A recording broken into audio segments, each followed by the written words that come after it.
Kristoffer, thank you so much for making time and coming over here to see us. Happy to be here. I'm very, very happy that we finally have a chance to talk a teeny tiny bit more about how you have developed your brand in the last couple of years. I've been witnessing a lot of change over the previous collections, and I'm really glad to have witnessed a lot of progress into your work.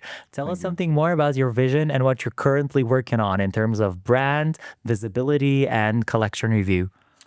Yeah, thank you so much for the kind words. So the brand was started just after I came back from New York, so about a little bit over 3 years ago. So I'm walking into my third season now, showing in Copenhagen, and it's really about an elevated luxury wardrobe with a strong design profile, this design language, which from the beginning, from the get-go, was important that it was visibly recognizable, right? Like I've spent a lot of time on construction and signature design details. Like we have the deconstructed cups, we have the pipe pleating, we have the draped suits, we have the jersey dresses. And it's really important for me also from the beginning to offer a full wardrobe. So the brand is not necessarily only known for dresses, but you can buy into it also in terms of being a buyer. You can curate your selection to whatever store you're from, right? That has been important from the beginning. And obviously, like anything else, it also takes time to get to know your own brand, especially when you've been out working for other brands. So it's very much a dialogue with yourself, customer feedback, people you're surrounded by, the women. I'm surrounded by also the women who has supported it since the beginning. Oh, wow. So that's incredible feedback for you. That keeps up justice, definitely. Yes, that makes a reason to continue, right? So it's really an ongoing, very organic dialogue surrounded around aesthetics, right? Yeah. You mentioned dialogue, and to me, looking into your collections, I see a great dialogue between a very avant-garde directed and tailored direction. Is this something which has always been your signature, and how do you think it has evolved over the last couple of years? But since the first collection, there was, speaking about the avant-garde point, we had the deconstructed bra cup, which was implemented in tops and dresses, and which went viral, by the way, because it was all over by a million of magazines. And you can almost see that a little bit as the perfume of the brand that kind of has an overarching feel to it. And then, as I mentioned before, it's very much about breaking that down and make that as and offer a commercial side of the brand as well, because obviously not everyone can walk around in cocktail dresses. Right? So it's very about elevating the rest of the collection as well. As someone from Copenhagen, you have definitely witnessed how the Copenhagen Fashion Week and all the satellite platforms of the CIFF have developed into so much more than just a trade show. They're a whole platform. They started a whole new movement when it comes to Scandinavian aesthetics and the Scandinavian signature in fashion. How do you perceive this as someone basically being from Copenhagen and also getting to know the transition of this? Well, I think if you look back, let's say 10, 15 years ago, the Scandi aesthetic, obviously that still exists today, but I think that has evolved a lot. And if you ask me, for the better. I think if you look at Danish brands today, and especially the one who is frontiering Danish fashion, they look very different than what they did 10, 15 years ago, right? Which I think is good. I think as a buyer and as a visitor to Copenhagen or of Danish fashion, I think you will find a lot of diverse brands. What does it mean to you to be part of the Copenhagen Fashion Week? But this is my first time being out here, but being a part of Copenhagen Fashion Week is extremely important, especially when you have a brand like mine where there's a story to tell. And I think Cecilia and Isabella has done an amazing job over the years, making sure the right people are put in front of us, the press, buyers, and creating a platform season after season that helps. All of us, but especially people who needs a platform of exposure and creativity. Right? How do you believe Copenhagen Fashion Week managed to distinguish itself from a lot of the different platforms internationally? What's this very secret sauce which keeps on attracting everyone from anywhere on the planet to come to Copenhagen and spend a couple of weeks here? I think it all starts from the platform of Copenhagen Fashion Week. And I feel when people are flown in, it's a curated experience throughout that week, which on its own is very attractive. Then I think Danish fashion has evolved, as I mentioned before, to something more important, if you ask me, than it was 10, 15 years ago. And obviously there's also the sustainability part, which plays a big role in it, which I think is amazing on its own, yeah. So it's very current and relevant. And I think also as a visitor to Copenhagen, I think there is a certain feel of community within the industry when you're here, but also you can feel it between the designers. Versus a place like Paris or New York, I feel there's a very close-knitted community here between the brands. And I think people can feel that. And I think that pretty much is the perception of everyone coming to Denmark and connecting with the Danes. So I also can tell myself that it's a very open, a very, very well-gathered community. And I have the feeling that each and everyone here who even works in the same business loves to support each other. So I'm super happy that you're sharing this from your own personal point of view. So that somehow manifests the perception, I believe, each and every visitor. You're going to be having your show at the CIFF, at the issue in January. So what can we very excited about? What are we expecting to see from you? I think I rarely work with big themes. I'm very much more into garment and construction and letting the collection speak on its own. And I think what I really want is the people to see a continuation of the brand, and hopefully taken to the next level, which is my biggest job season after season. So it's a continuational storyline, right? Yeah. That's the goal. Wow. Yeah. Is there anything which you can give us some secretive info to in terms of a specific, setup or a particular, scenery which you're working on? The show is actually upstairs from here, in a very bold industrial room, which I love, which also fits the brand. What can I share? We need to know more. We need to know all the secrets. You need to know it first. There's going to be 90s music, pop music. Ooh. Usually I go very heavy on the music, a little bit darker. Right now I'm working with the team here on some carpets to kind of draw up the catwalk, which also will be in colors. And then I'm working on some curated furniture. That's all I can say for now. Wow. So it sounds like a very holistic experience we're going to be diving into. So pop icons, carpets, so much more happening around. So we're very excited about this. What do you think CIFF is going to bring to you, to your brand? And basically, what are you going to be able to deliver to the CIFF? I think having Forza out here for CIFF will bring something new to the platform out here in terms of aesthetic and level of brand. And I think it also show the visitors that there is room for something like that out here, right? And I think vice versa. I think obviously my brand, we go to Paris every season to sell the collection. But that's a very curated experience, like, and high-end buyers and stuff. And what I'm really looking forward to here is the exposure for all the visitors and buyers. And what I also love is that I'm able to curate and handpick a couple of buyers who I can fly in on behalf of the brand, obviously together with CIFF. That is amazing for a small brand like mine, right? I think it opens quite a lot of opportunities. 100%. But speaking of opportunities, you mentioned that you're going to Paris and you always have a very beautiful and opulent home play over here in Copenhagen. What other trade shows, what other cities or countries you would love to conquer in the next seasons with Forza? I think down the line going forward, I think it would be great to have the opportunity to go to New York as well for the US market.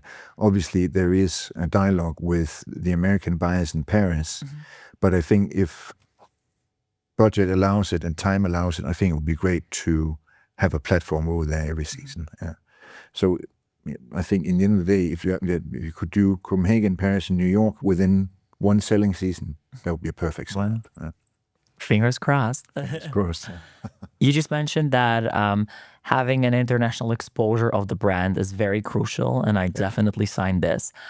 How do you see all of this magic happen and come together at a trade show? Is this for you still one of the most beneficial platforms to come and meet buyers, meet end clients, meet prospective partners? I in many ways, I think so. Yeah.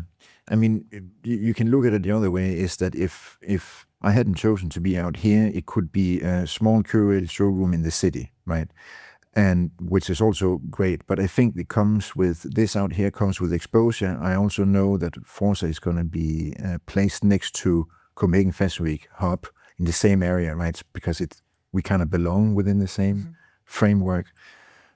So I think it just adds to the experience coming out here.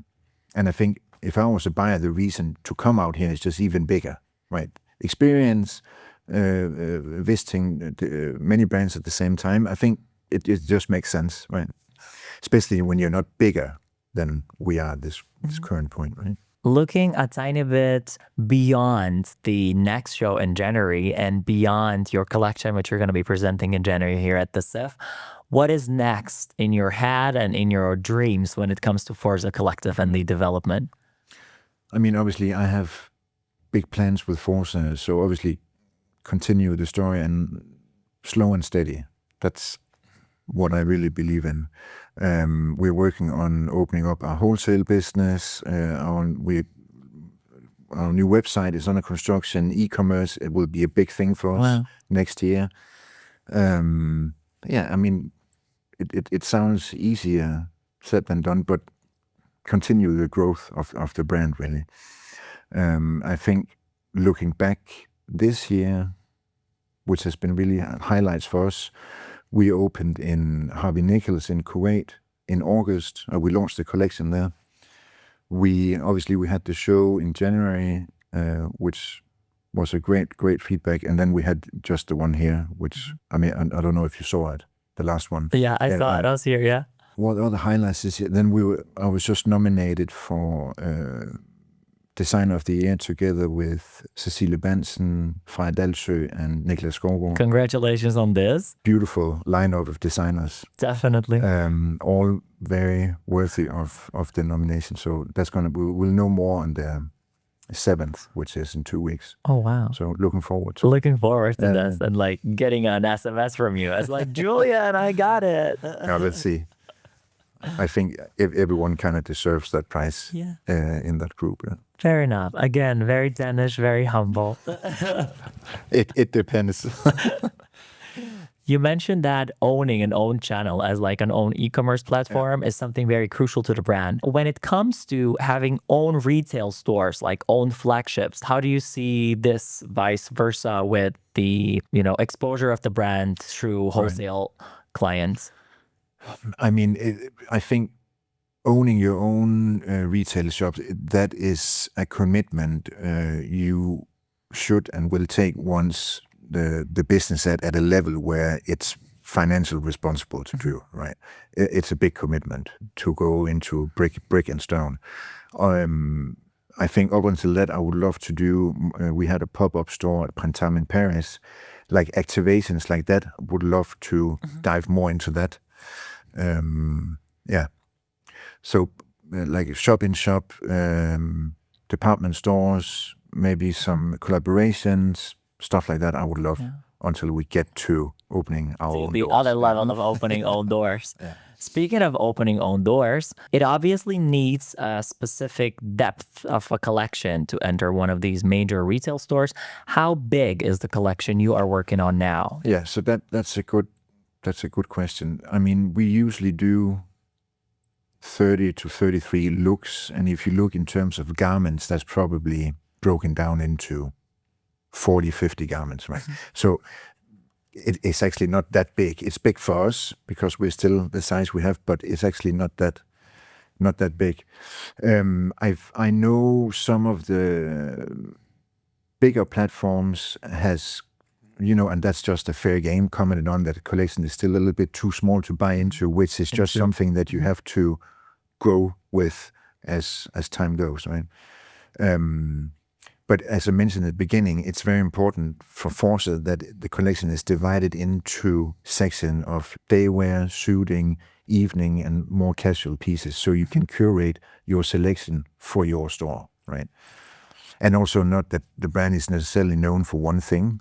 I think sometimes that's a little bit of a dangerous game if that doesn't last, right? To have an iconography based only on one or two pieces. Or to have a product that is only sellable because of this singular thing. I think that's a little bit of a tricky game to play with yourself and can be dangerous in the long run, right? Fair enough. So looking into 2026, what is the creative energy for 2026 which you are aiming to go after? Right. Actually, I would say, do you know what Forza means? Yeah, I read it. Obviously, it basically means let's go. Strength. It could be, mentally. So I'd say to answer that question, I would say Forza. Forza. Here we go. This is it. So Forza 2026 and Forza Collective. Forza, let's go. Nice. When we talk about a designer coordination system where you have catered a lot of your inspiration from, who would you say were some of the most significant names who have shaped you as a creative and as a designer? It can be designers, fellow designers too, but also people like artists, like sculpture, anything, music. I think Ralph Simmons' work, construction work, techniques. So it's difficult to put one name on it, but I do a lot of archival research, especially from couture, archival pieces. Obviously there's Cristobal Balenciaga, but it's also like all the pieces from Langwang. It's very much about how you bring these aspirational ideas and construction into a contemporary, relevant, now kind of fashion.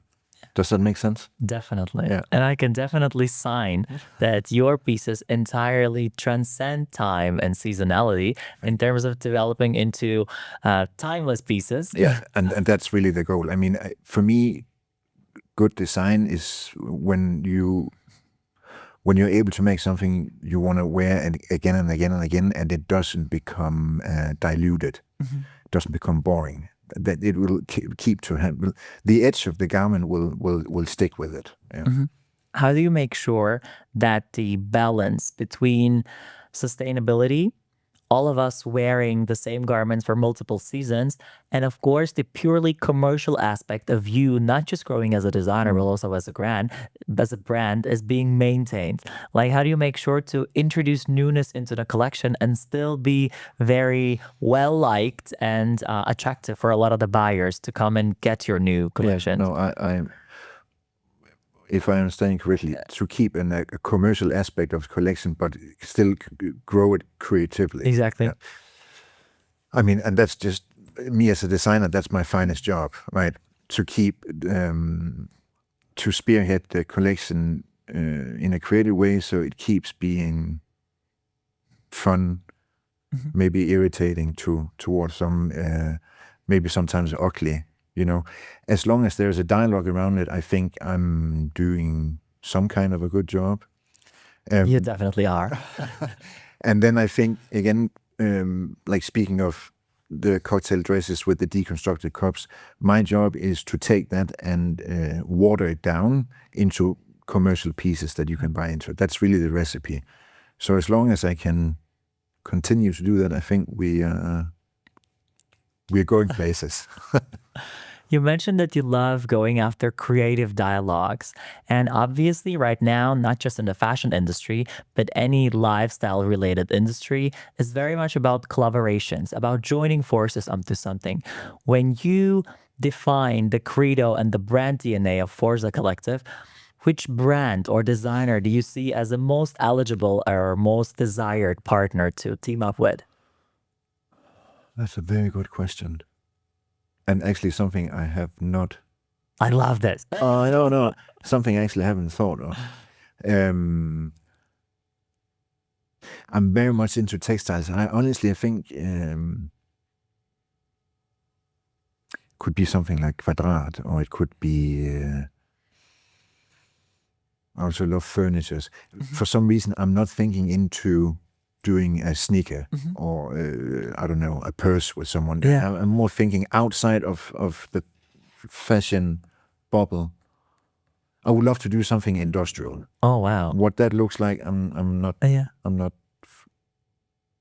completely certain. But I think it's not just me, but everybody else who's going to be very excited to see how your creative credo is going to convert and translate into industrial piece. Yeah, I need to think more about that. Yeah. You see, I gave you another trigger point to think about. I love that. So here we go. Like, nice, fabulous. When you can line out, let's say, your top 3 or top 5 goals for the brand in 2026, which ones would they be? Top 5. Yep. Pick up more wholesale partners. That would happen in Copenhagen or Paris. Grow our e-commerce business. Make sure that the next collection again offers a lot of editorial pieces, because we've been very lucky with a lot of press and working with stylists. Very thankful for that. So continue that relationship with magazines and stylists.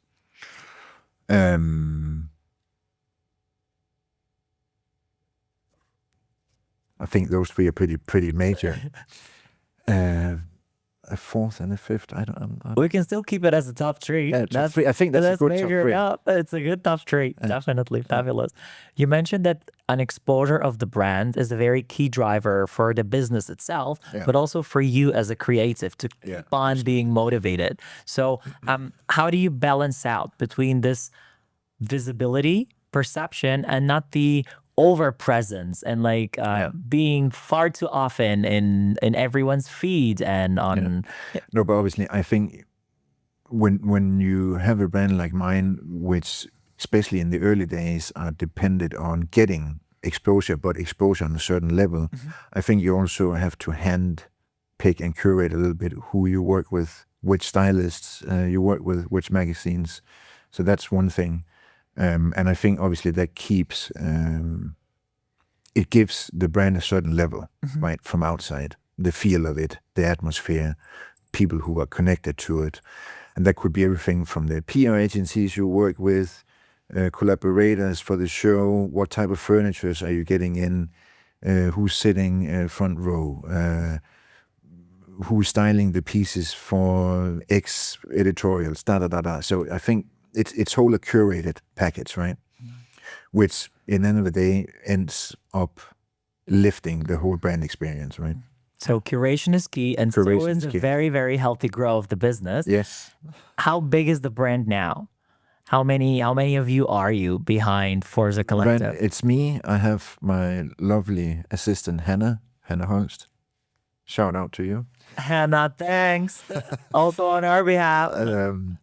And then I have a business partner who is helping me on the production side, because obviously I'm doing all the design, obviously partly also involved in production, but she really comes from production background, so that's a big help there, right?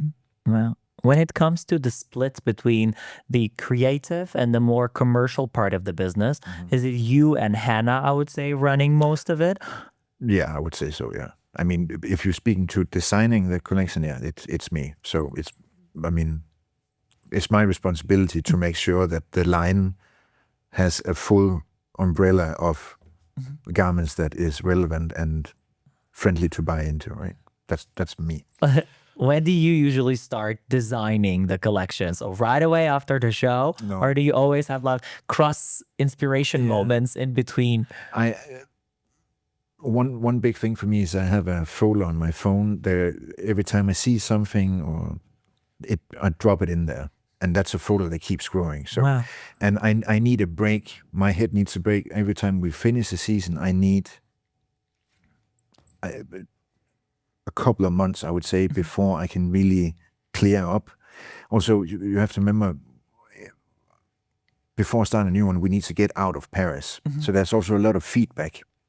You get the reviews, you speak with the buyers, you hear feedback. People could say, oh, we would love more in this section of collection before we buy into it, or this would be great for next season, da da da. So you kind of have to put everything in one pot and let it cook for a little bit before you start working on the next one. And I think I can say that because I'm so young. Obviously, when you work for bigger brands or you are a bigger brand, you are really heavily dependent on 4 seasons a year. I have 2, right? So there's another system. And I think once you're still building the brand, you're also building a track record of what is selling. And every time you get feedback or you get some numbers back from the stores, it all goes into this pile of information that is a part of creating the language for the next collection, right? So does that make sense? Absolutely. Getting feedback is something very crucial when it comes to building up a sustainable brand and a very profitable business. So do you often have the case to come back after a trade show and then found yourself adapting some pieces before they come into the commercial pack for retailers? I would, yes, absolutely. I'm never adapting, as I said before, like the perfume of the editorial. Yes, that will kind of stick because that's what kind of broke down the door to begin with, right? But to take a very, like, you might call it a dumb example, but someone would say, this dress is great, but this length would be better.